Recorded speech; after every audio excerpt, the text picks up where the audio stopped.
வாழ்க வையகம், வாழ்க வையகம், வாழ்க வளமுடன். குரு வாழ்க, குருவே துணை. இன்று மார்ச் 16 நாள் ஒரு ஞான கவியாக இன்றைய கவி அறிவின் பரிணாமம்.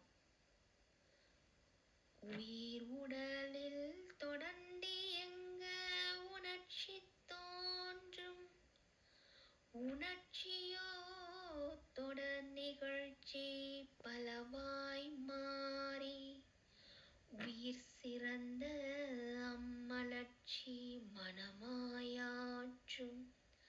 உணர்ச்சியே அறிவிற்கு முதல் நிகழ்ச்சி. உயிர் என்றால் உணர்ச்சி நிலை பிண்டம் என்றாம். உணர்ச்சியில்லா நிலை உயிர்வின் தான் தேர்வீர். உயிர் உணர்ச்சி உள்ளொடுங்க தவம்.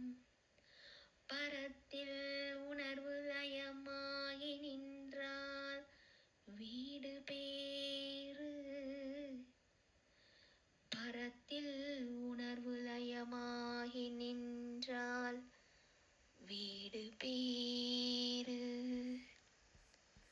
வீடு பேறு.